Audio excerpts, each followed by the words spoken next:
welcome to downtown Amesbury, Massachusetts for our continuing coverage of the 2015 Classic Candlepins Tournament of Champions for our entire crew and the legendary Frank Face, who's back after a very busy summer.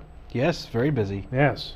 For both of us. That's true. It was, yes. I'm Kyle Bruce, and we're here to profile 4 of our 3-string matches for the 5 ladder champions. If you're unfamiliar with Classic Candlepins, welcome to our program.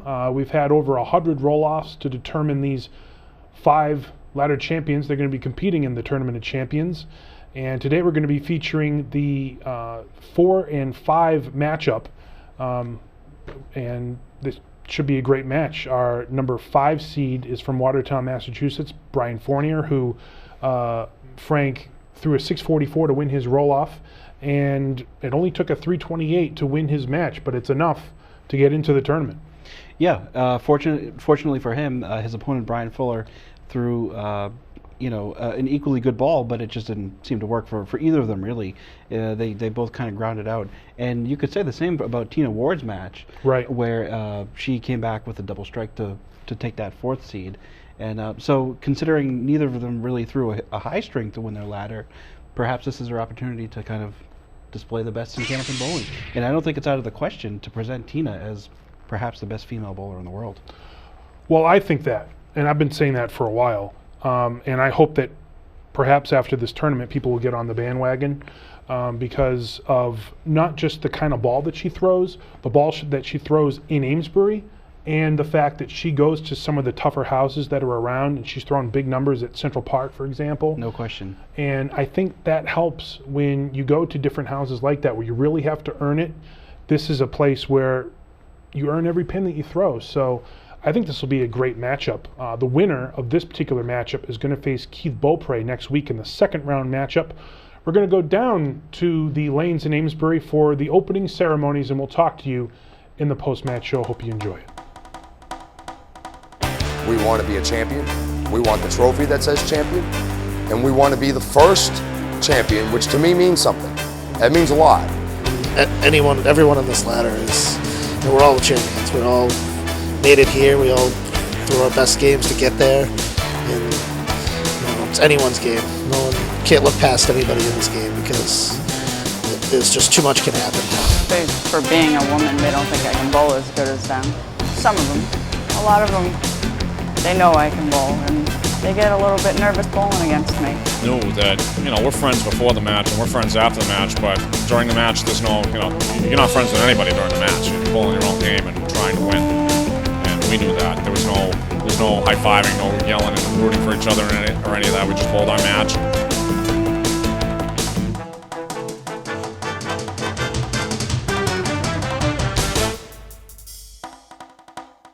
This is the 2015 Classic Candlepins Tournament of Champions.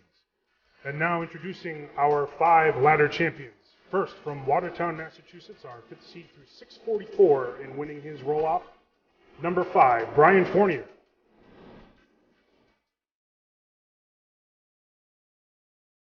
Our number 4 seed is from Spencer, Massachusetts. She threw a double strike in the 10th box to win her championship. She might be the best woman in Candlepin bowling today. Number 4, Tina Ward.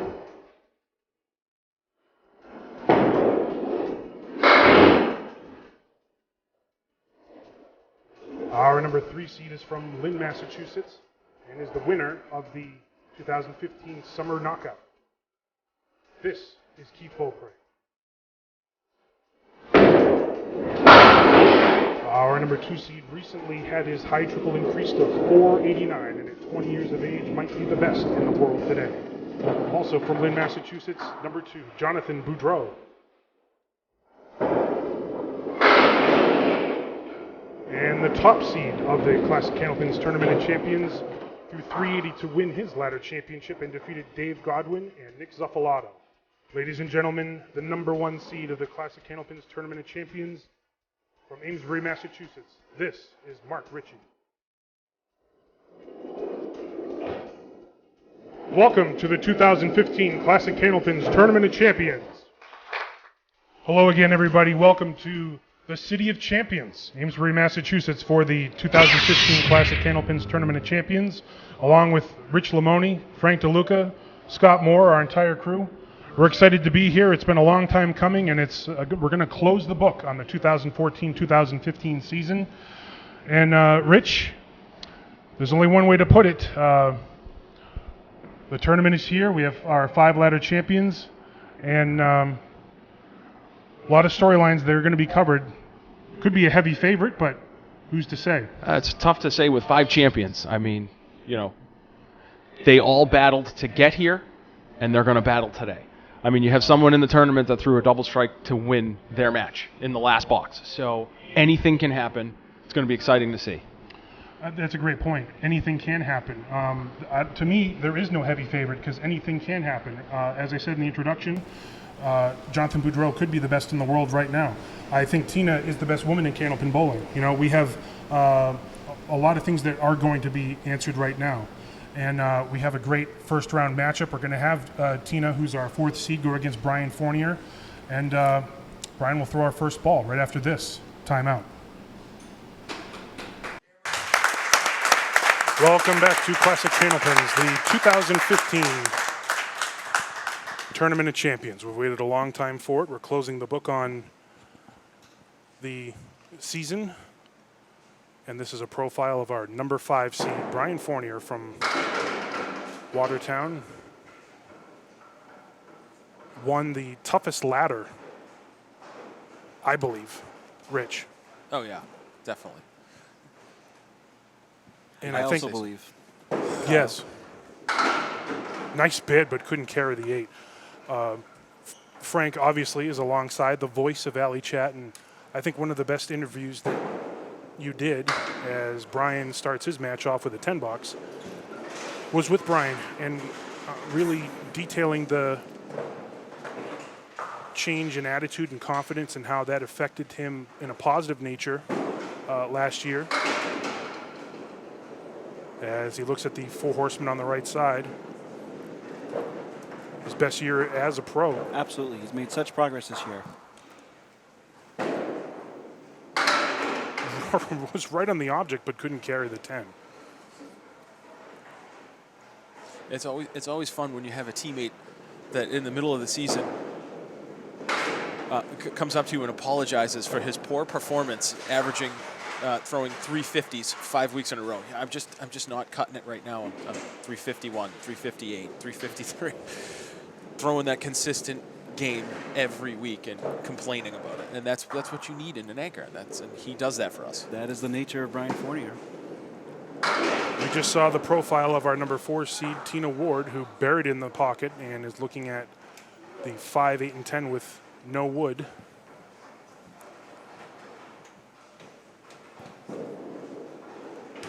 Tried to go outside that time and kick the 5 into the 8 and hopefully got the 10, but it didn't happen.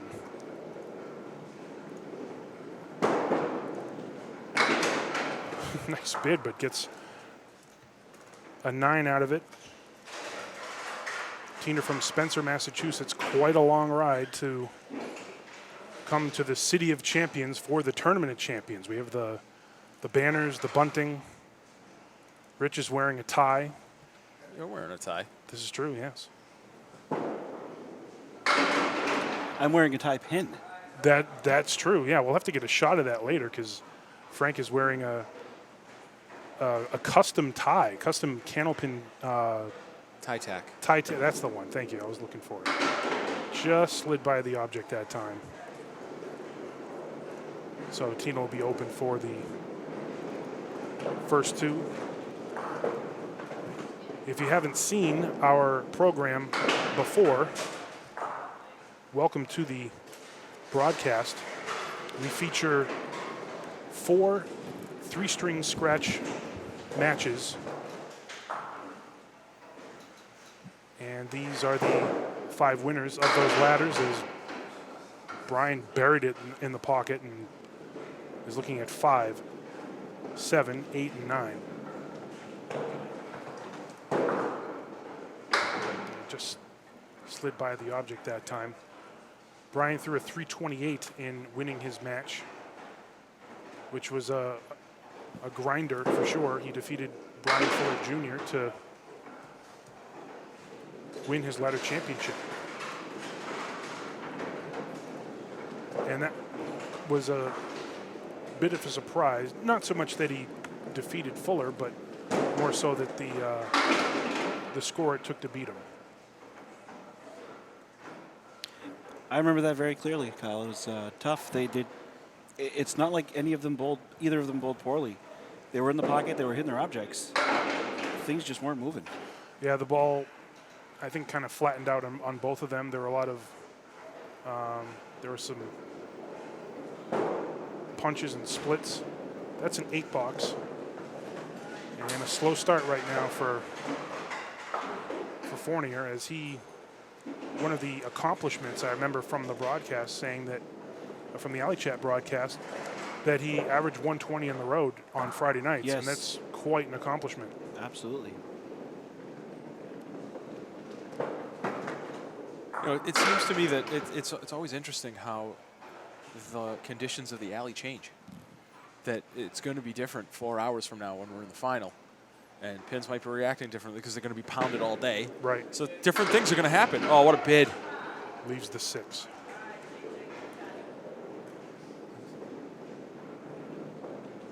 You know, so it's not going to be the same. So we can expect a different match every time. Score that a 9. That'll put Tina at 28 so far. And I also wonder, guys, if maybe sometimes humidity conditions or cold conditions contribute to that sometimes. Fatigue, yes. You know, I mean, if you think about it, if you are in the first match and it hasn't happened yet on our show, but it's happened on other shows. I mean, you're bowling 12 strings. I mean, yeah. I mean, if you're bowling in Easter or, you know, in the old Pro Tour or, you know, in the Pro Series where they would have a 10-stringer, but it's not done as much anymore, right. And that can play into it, I believe. You know, you get tired, you get sore, you try to compensate, and you lose control over what you're trying to accomplish here, as Tina is 36 after 4. Both of our bowlers are looking for their first mark here. Well, I mean, the other thing, too, is you're talking about Easter. Everyone's on a level playing field there. Everybody's bowling those strings. Right. You know, if Brian runs the ladder, he's bowling 12 strings, and in the finals, he'll be going against Mark, right, who hasn't thrown a ball. Right. So he's going to be rested. So that gives Mark the advantage for being the 1 seed. Well, who's to say? I mean, it is a nice bid, but he couldn't carry the 8.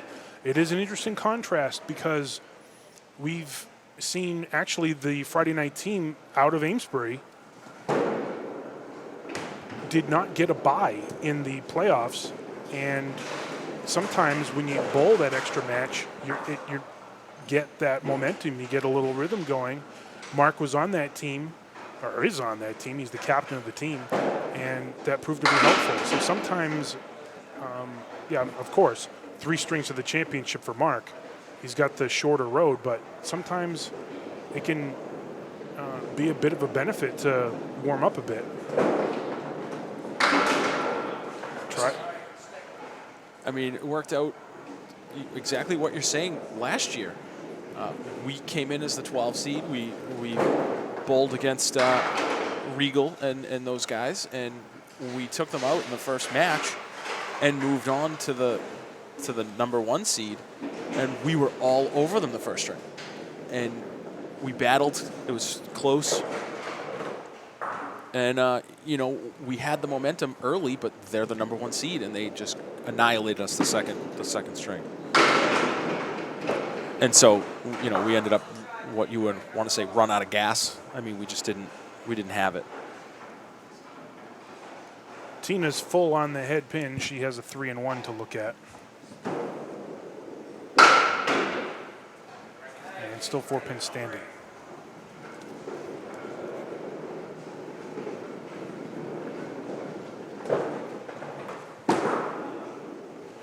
And that one got away from her. So both of our bowlers searching here to find a rhythm under the lights. in the championship. So a little added pressure, of course. Not a little. It's our biggest show. Quite a bit of pressure, yes. Yeah. Nice big And hit, a and there's going to be a That's strike. how to get on the board. Kind of a high hit that time, but Tina got it to carry, and we got a nice reaction from the gallery here.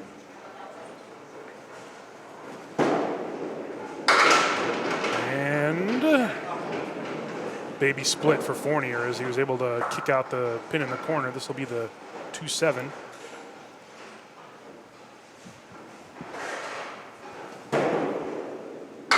Ooh. Too heavy.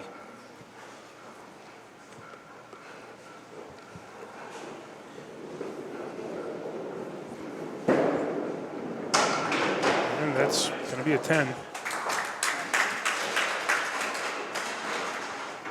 Pinning's important. He's doing well here. He's getting those 10s when he can't convert the marks. By my calculations, he's only left 4 pins standing so far after 7. Push. And he gets there you go. Gets a break Gets here. to carry that extra pin. So 2-4-7.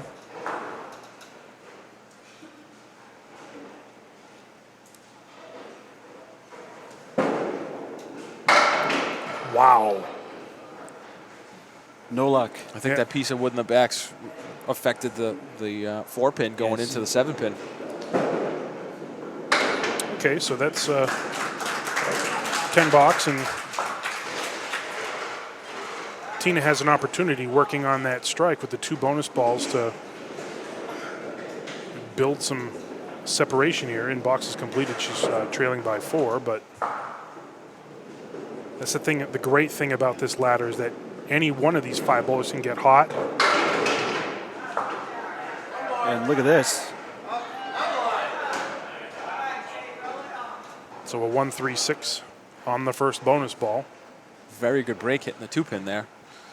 Now she throws a great ball. She gets good action off the head pin that time going outside, but the ball broke a little early here. So in completed boxes, she's actually up by 3.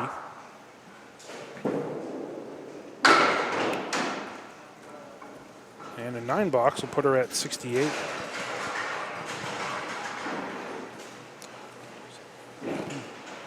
The winner of this match will face our 3rd seed, Keith Beaupre, who was the final qualifier for our tournament.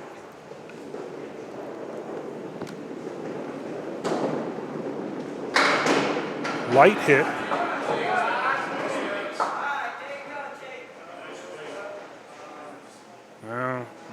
Triple wood. Is that what I'm looking at in the channel? You are correct, sir. Wow. That is legal. Yes. That is playable. That If not, I will make it legal. that hope so. if she hits the cap of that left wood, it's all going to come out of the gutter and probably take everything out. Oh, what a bid. Wow.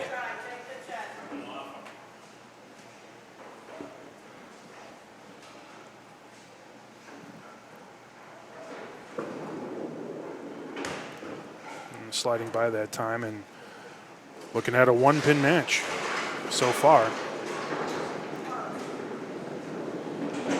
As we have the beautiful scoreboard created by Scott Moore and manned by And a strike. bomb.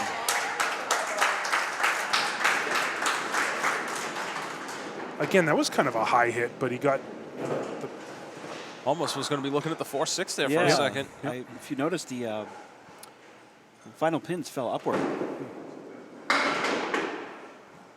he's got another bonus ball here.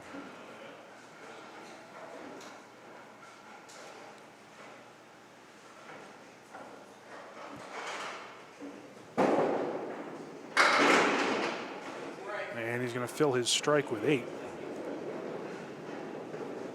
He's going to be happy with that one. Yeah, yeah, I mean, Wasn't quite the object. right.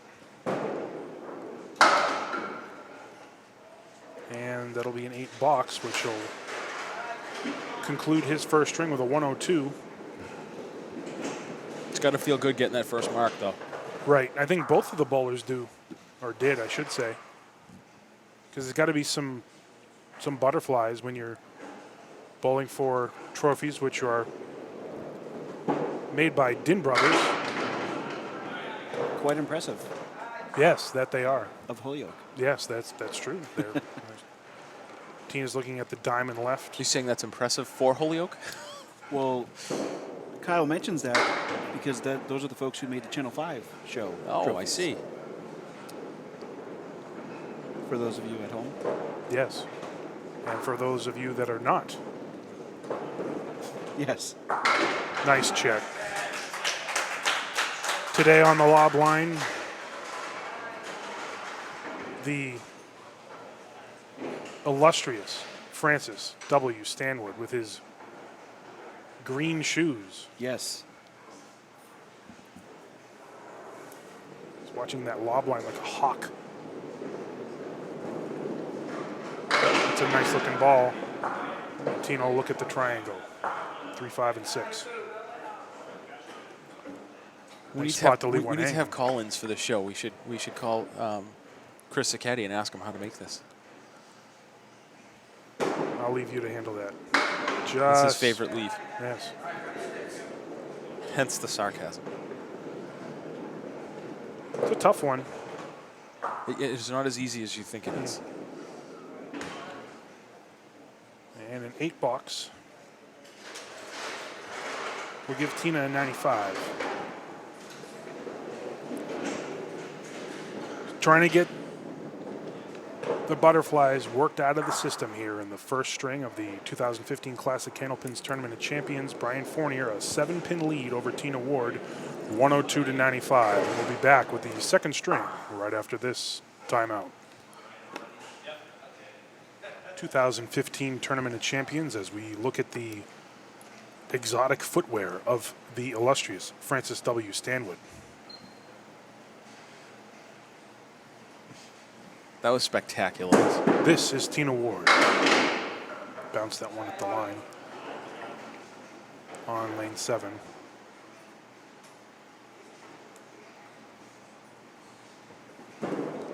There we go. Is it a requirement to be a lob line judge? You must have exotic footwear or socks or. I don't know, but I can tell you Frank takes it to a different level. Yeah. Francis, I should say. Yes. Nice. I would think he would need Argyle accompaniment to go with those. I told him to wear it, but wear them, I should say, but that's quite all right. I'm just glad that he's here. I'm glad that all of you out there in Candlepin Nation are tuning in for this first round matchup. And the corner goes, so we're looking at 3-6 for a spare conversion. Notice so far today about how much Tina's ball is breaking. Of course, she throws a conventional right to left and put it down.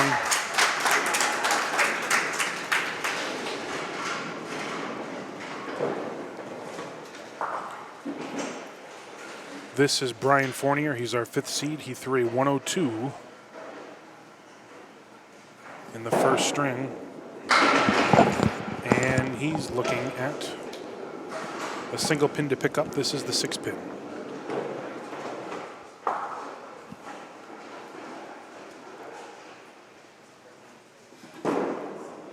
Uh-oh. That one got away, and you see the frustration etched on his face that time.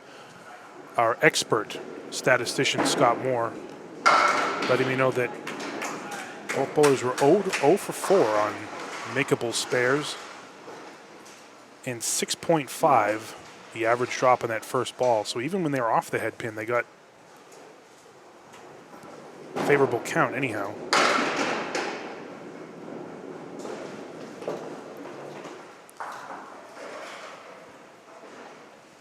Brian this time is through the middle.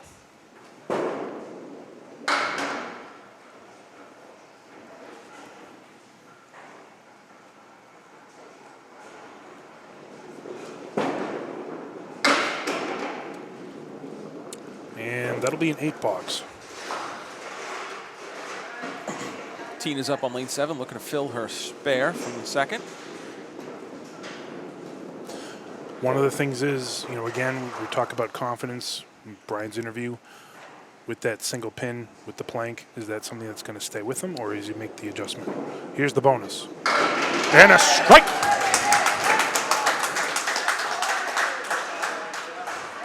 I don't know if that's necessarily a question of adjustment. Like, where you want to throw it, just didn't do it. But I mean, I think it would be more of a concern if he was missing the head pin. He just went 2 for 2 right. on the string. So maybe an adjustment isn't necessary.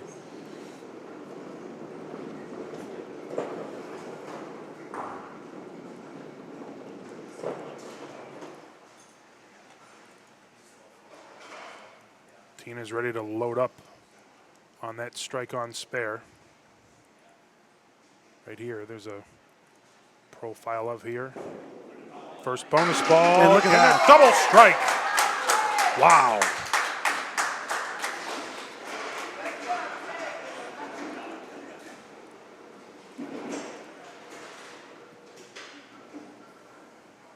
Three in a row for Tina. And Brian comes back. Team triple. I can't color these triangles in fast enough.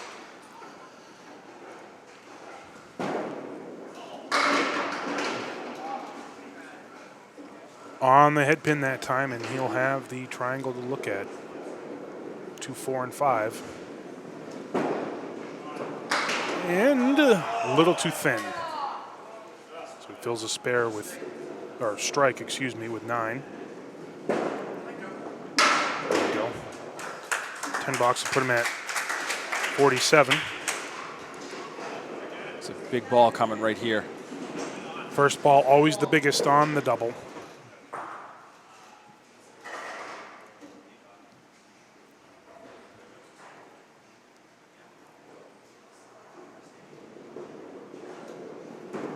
Uh-oh, that looks good. Oh. Broke just at the last moment. And she's looking at the big 5. 3, 4, 6, 7, 10. Oh, this looks good. Look at this. Look at it. Oh. Doesn't get much closer than that. No. What a try. From here, it looks like the pin was going to cut right over. I thought so. And she's all over that 10. An So, 84 half. Right. Impressive. Don't take her lightly. Oh, no. Not whatsoever.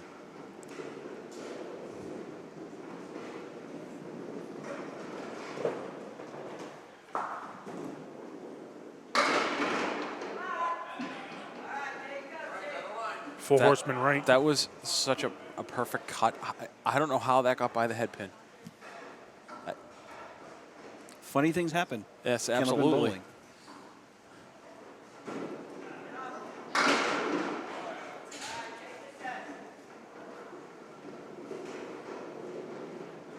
In completed boxes, Tina has a 20-pin lead.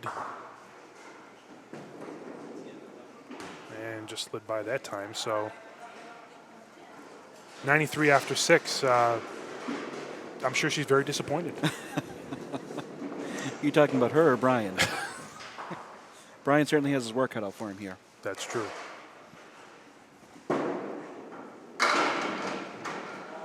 Looked like a better ball than that. Well, the good news is he hasn't missed the head pin yet this string, so things are going to start happening for him if he stays on it. So 2, 4, 5, 10. He went 1, 3 that time in the pocket and tried to cut it over, but the 5 and the 10 still remain.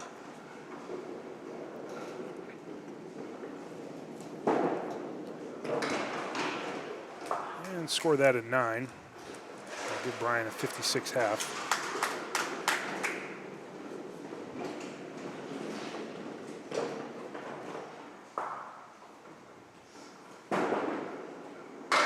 Big hit and another strike.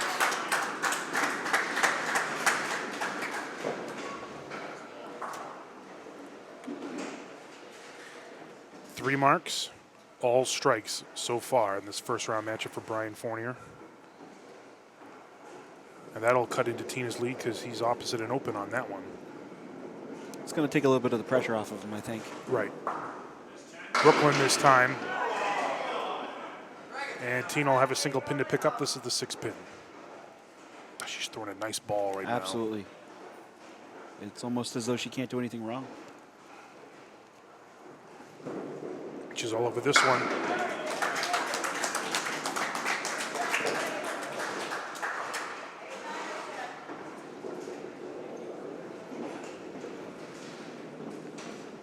Fourth mark the string for Tina. She's moving right along on a very good string. This could turn into a big number real quick if she fills this with a double. I mean, with a strike, I'm sorry.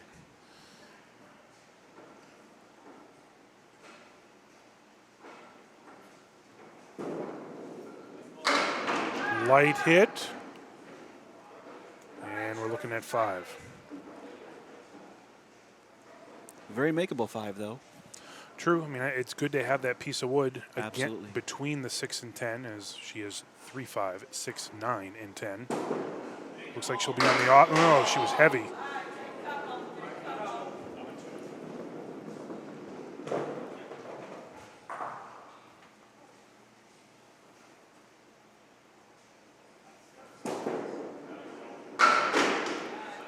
And score that a 9. 117 after 8. Brian's working on a strike, looking to load up here with the first bonus ball. And through the middle.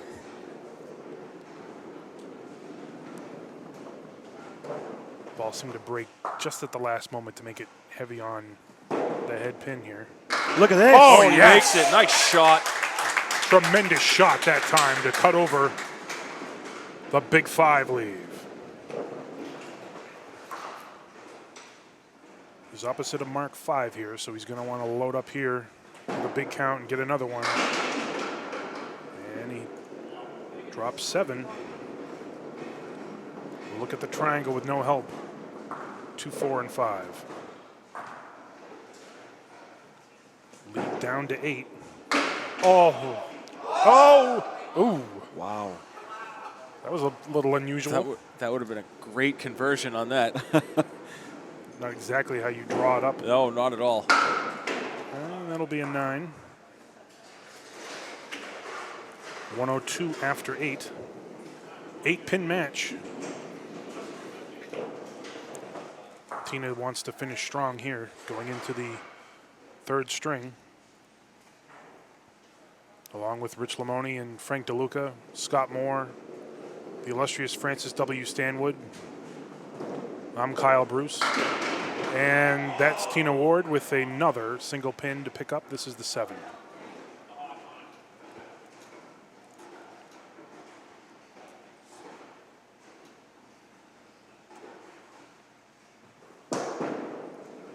Put it down.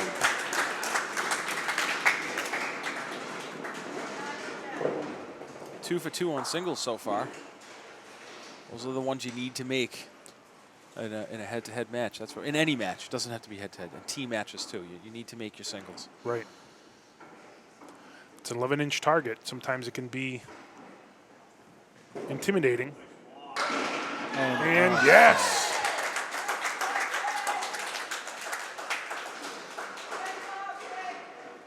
Strike machine. 147 plus 2 bonus balls here.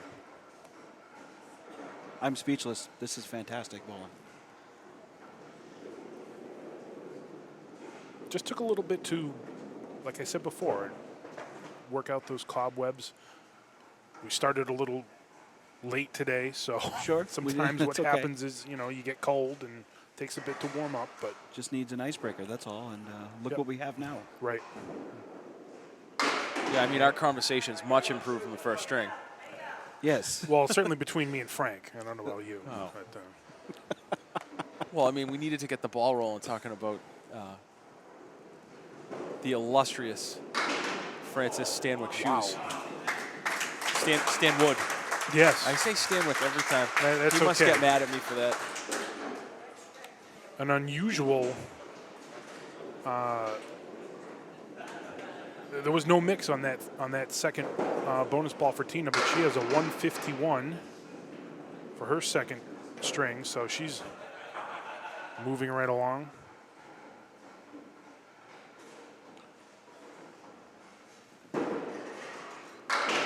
Ooh, right around the 7. Nice bid.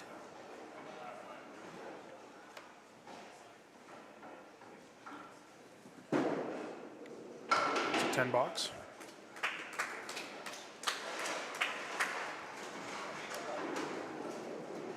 $18 the difference. Obviously, you'll need a mark to make it single digits here. Closing out the second string. And he gets the 10 to go out, so 4 horsemen left for the number 5 seed. A little heavy that time. So Brian will be open. But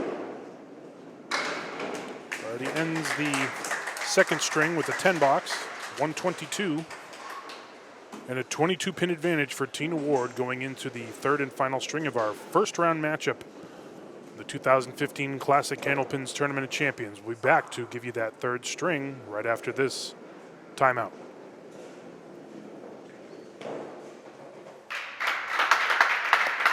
Welcome back to the third and final string on Classic Candlepins, the first round matchup of the 2015 Tournament of Champions. Brian Fournier is trailing by 22 going in the third string as Tina Ward just threw a 151 at him. Got some good action off the head pin that time, and we'll look at the 1, 3, and 7.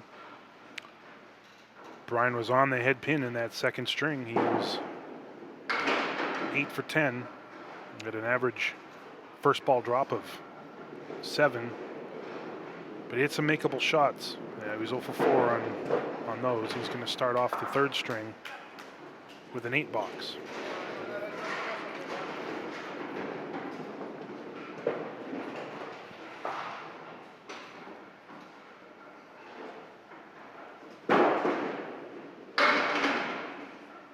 Bounce that one at the line, and a look at 4 horsemen right plus the 8 pin. Alongside Rich Lamoni and Frank DeLuca, I'm Kyle Bruce.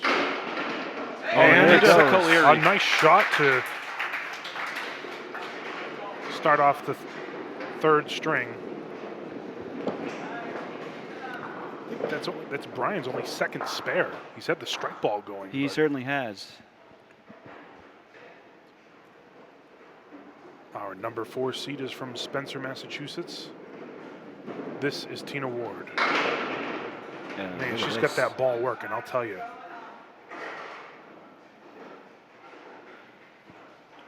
Missed the head pin that time and has a 2-pinner, the 1 and the 2. And she's going to slide by this time. Bounced it at the line, and the ball didn't have enough time to break back to the object. So that'll be a 9 box, but she'll gain a pin and count. And again, the winner of this match will advance to face number 3 seed Keith Beaupre.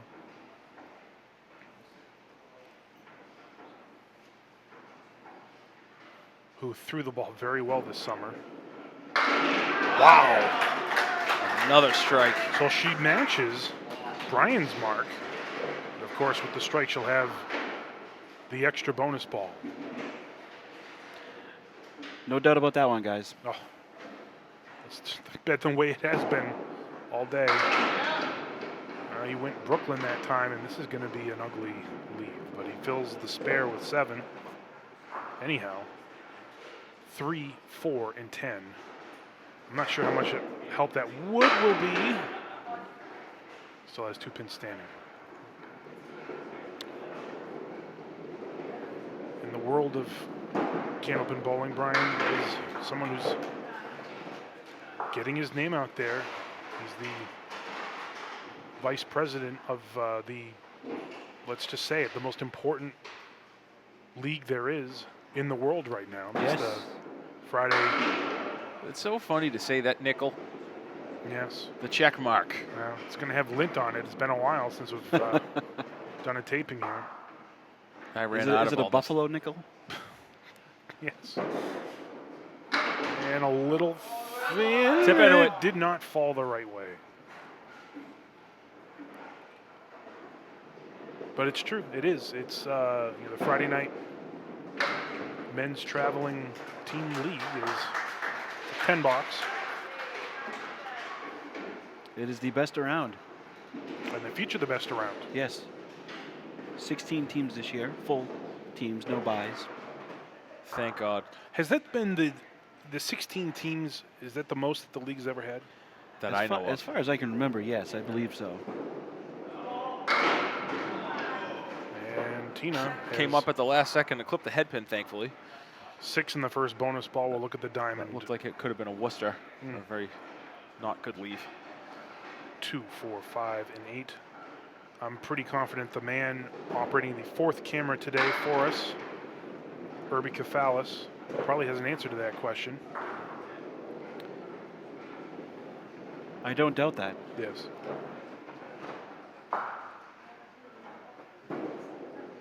That's a 10 box. Another pin gained in count. 25 the difference.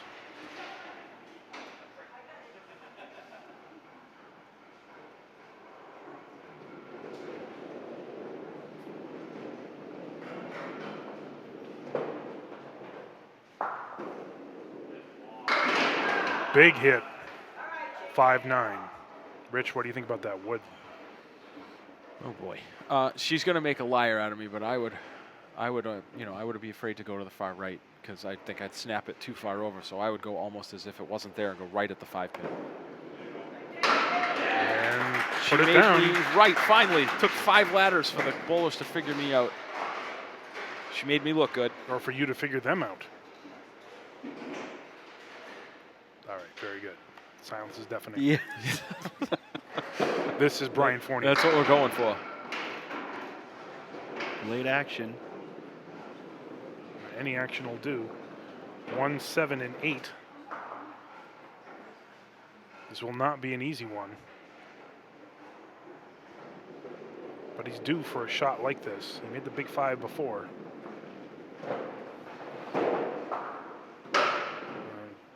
Not this time.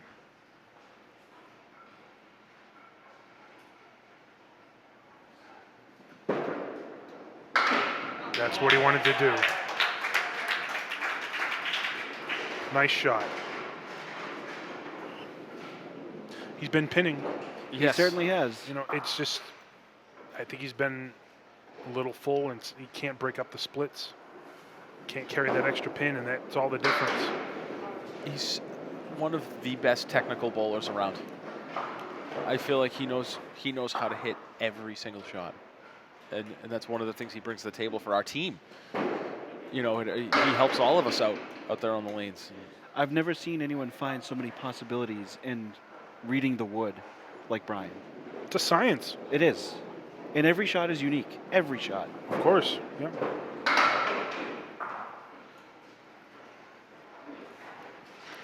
So that's a 7 box.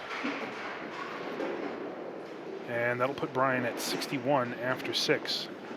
Remember that Tina is up filling her spare in the 4th, so she's going to want to load up with the sledgehammer here and really make things difficult for Brian. Just missed the head pin that time. She's going to fill her spare with 5, and she'll look at 4 horsemen left plus the 9. Leads up to 30. Oof.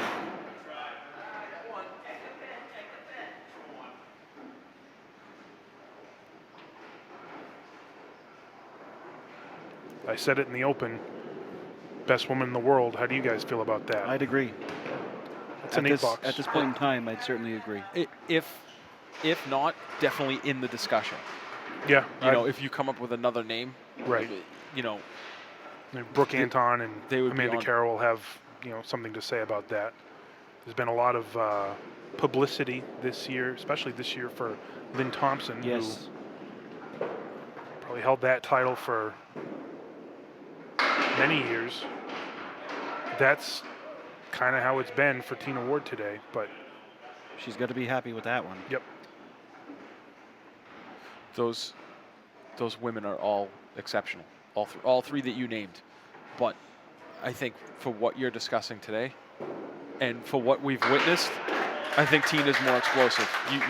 You know, I mean, she's got 5 strikes today. She's just one throwing double. a great ball. Yeah. You know, it's.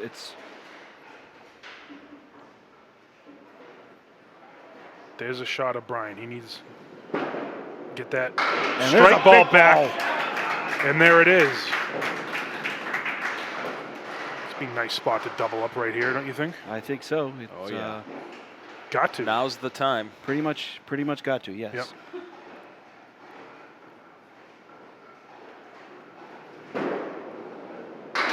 And that one got away from him, but he's got an extra bonus ball. Needs the conversion here.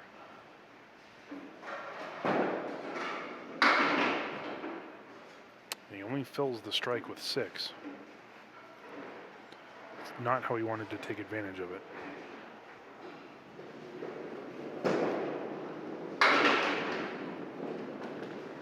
And an 8 box will put Brian at 85.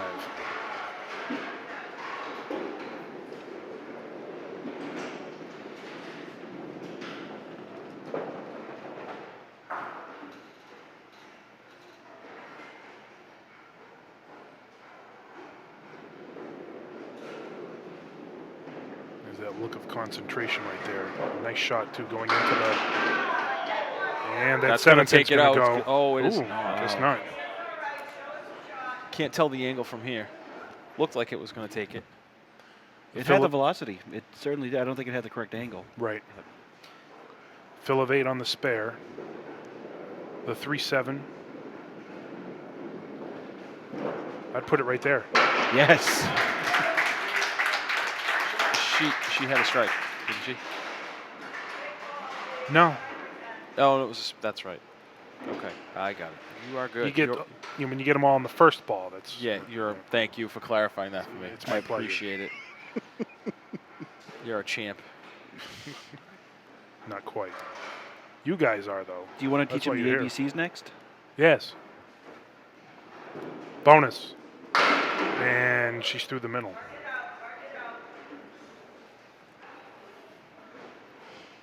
Bowling lessons with Kyle Bruce on Classic Candlepins. I'd counsel everyone on how to quit the game. How to do it the wrong way. The easy way. Just walk out the door. Yes. The easy way. By the power vested in me in the Federal Communications Commission, I command you get on the microphone and complete this broadcast in a serious manner. And 8 box will put Tina at 100. Oh my God, I smashing the records in the radius.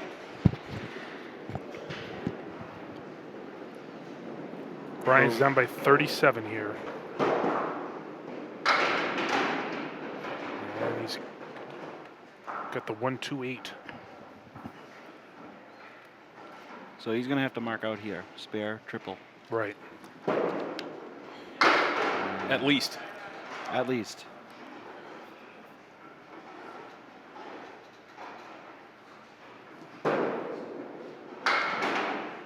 $10 will put him at 95.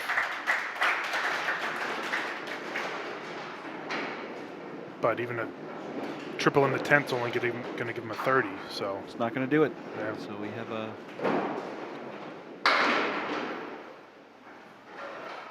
Not what Brian is used to, especially here. I said in the open, he threw 644 to win that roll off. Sure he did. And that's anywhere you win a roll off, that's a big deal. Of course. But here at Amesbury where it's legit. Especially when you consider the competition that was in that roll-off. I mean, it was pretty 5 solid. stacked. Yeah. It was, Yeah. and if I remember correctly, the ladder was quite tight. Yeah. Except for that score. Right. So a 101 for Brian. And I mean, and that day, he had just been up here, I think 2 nights before for a match, and yes, he struggled mightily. And he's like, I don't even know if I want to do the roll off. I don't, I can't figure this place out. I don't know what I'm doing. And then he comes up and tears this place apart. You never know what's going to happen from one day to the next, and that's why this game is awesome and frustrating all at the same time. It's the greatest in the world. Nice shot again. Unbelievable. Spare in the 9th. Tina Ward, take no prisoners. And So only 1 ball counts for this, right? For the bonus, not 2? That's what it says in the rule book. Can we rewrite it? I don't know. You can do whatever you desire, Rich. Right. You're the expert analyst. Expert? Yes. Wow. That's a title few possess. Tina is not letting up. Very nearly strike on spare. She'll look at the 6-pin. I think she'll get around that piece of wood that's in the channel.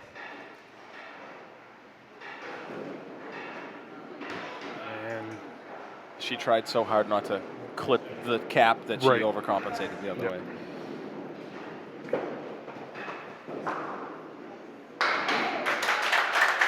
10 box, put her at 129,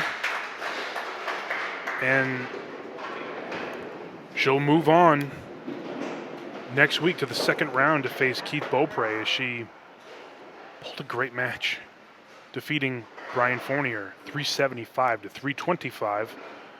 We'll talk to Brian right after this timeout. Welcome back to Classic Candlepins. Our first round matchup is completed as Tina Ward moves on next week to face Keith Beaupre. She wins 375 to 325. We're here with our 5th seed and ladder champion, Brian Fournier. And Brian, you ran into the buzzsaw that is Tina Ward today. It seemed like to me initially you may have had the same kind of feeling coming into this match as you had when you bowled in your championship match to qualify for this show. Do you feel like that? No, I mean, I felt like the ball was coming out a little bit better than it was the last time I bowled in this. Felt a little bit more comfortable. Maybe it was just leading off this time opposed to sitting in the chair. And the big problem for me was I didn't hit my shots, and Tina just bowled phenomenal. Nothing I can say about that. I mean, double strike buried me pretty much right away in the 2nd string, and it was playing catch up from that whole point on, and I just could not make my easy shots. I was making the hard ones, but I couldn't get to the right. Yeah, because you made the big 5 leave, so it wasn't like you had some splits, obviously. But I think in one of the strings, Scott Moore, our statistician, was saying that on some of the easier conversions you were 0 for 4, but you made the big 5. Yeah, just I don't know if I was taking a little bit off during those, or maybe throwing too hard. I just could not make my easy shots. Like I said, Tina just didn't make it easy on me either. She just kind of was all over the head pin, burying strike after strike, and just was throwing a phenomenal ball the whole game.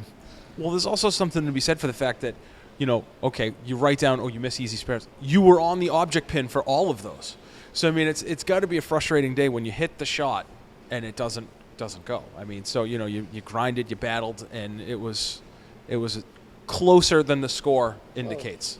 I mean, it was, like I said, the first string, it was a battle. It was a grind for both of us. We just, that first string didn't seem to matter where we put the ball. It just was, just pick up as many 10s as you possibly can in the first string. And luckily I was, I outpinned a little bit the first game and got the big lead. And then Tina just found her ball and just took over. And, like I said, if I convert a few more spares, maybe it's a whole different game. But she made it very hard on me.